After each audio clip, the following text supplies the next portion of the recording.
Ийм брэнд байдаг хамгаалтын малгай дээр түүний лого гарч ирэх бүрт та экстрим спорт болон адал явдал эхлэх гэж байгааг мэдэрнэ. Тэнгэрт нисэж буй, далайд сэлж буй хаанч экстрим спорт байна. Тэнд бид үргэлж түүнийг харж чадна. Тэр бол дэлхий дээр брэнд үнд 和影子。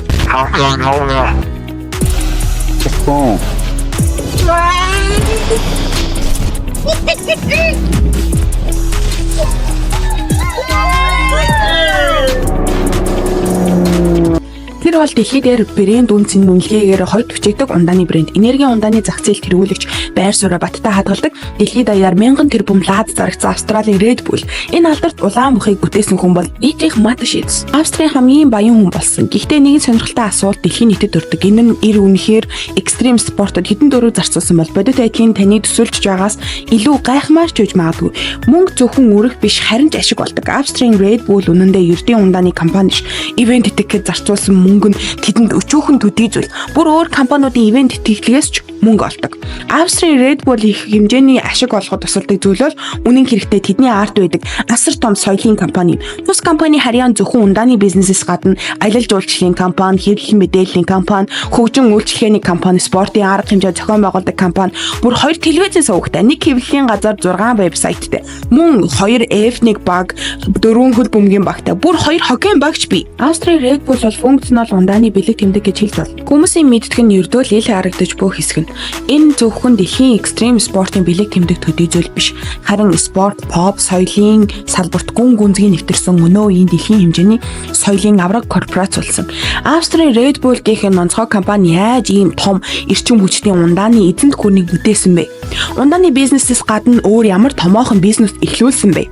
Сайн байцгаана уу? Би та бүхэнд салбарын гүн гүнзгий мэдээллийг хүргэх гэж байна.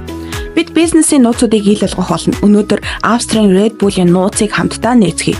Энэ ам өрссөн ундааны солиотой түүхийг ярилцъя. Австрийн Red Bull-ийн мэндэлсэн түүх үнэхээр экстрим байлаа. Үүний үүсгэн байгуулагч болох хуучин Mateschitz өөрөө экстрим спортын улаан фэн байсан. Тэр ямар спорт сонирхдог байсан? Ажил хийхээс илүү ам өрссөн спорт байдаг гэж үү? 1982 онд 40 нас төхөж явсан Mateschitz дэлхийгээр аялж ажилдаг бизнесмен байв. Тэр дэлхийн өнцөг болон бүрт ажлын томилтоор явж бизнес хилцээр хийдэг байсан.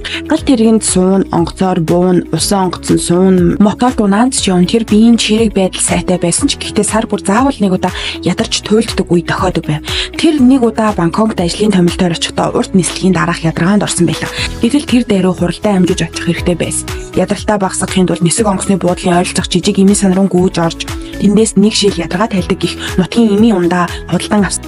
Яг тэр мөчөд энэ ундаа түүний хувьд хувь тавилан өөрчилсөн юм. Мөн түүнтэй зэрэгцэн түүний амьдралыг өөрчилсөн жижиг ундаа бий болсон юм. Тэр ундаа Kratin Deng гэдэг байсан. Тай хэлээр энэ нь улаан бох гэсэн утгатай үг. Үүний уусны дараа Mateschitz амт нь өрмөц болохыг олж мэдсэн. Тэр үнэхээр эрч хүчтэй болсон мэт санагджээ. Энэ ундаа бол экстрим ажилдаг хүмүүсийн хувьд жинхэнэ онгоцны түлштэй адил зүйл байлаа. Нэг балга хэл нүүр улайж зүрх хурдан цохолж ихэсэн. Удалгүй нэгэн зоримог санаа Mateschitz-ийн толгойд орж ирв. Хэрвээ би энэ ундааг Европ руу гаргаж чадвал залуучууд хөвгшөдгөө бүгд дурлахын гэцээд. Ингээд л Mateschitz энэ ундааны жорийг эзэмших эрхийг авчээ. 1984 онд Mateschitz ажлаасаа гарч бизнес эрхлэхээр шийдэв. Тэрээр энэхүү ундааг Австрид авчирсан Европ, Америкийн зах зээл Red Bull-ийг сурчлах өөр нэгэн экстрим бизнес аянаа эхлүүлсэн. Нэрийг нь илүү содон, энгийн, ойлгомжтой хэлбэр болгохын тулд тэрээр Kratin-ыг Red Bull болгон өөрчилжээ. Ингэснээр хүн бүрийн сайн мэдэх мөнгөлөг хөх савлгаатай Австрийн Red Bull-ыг бий болсон юм.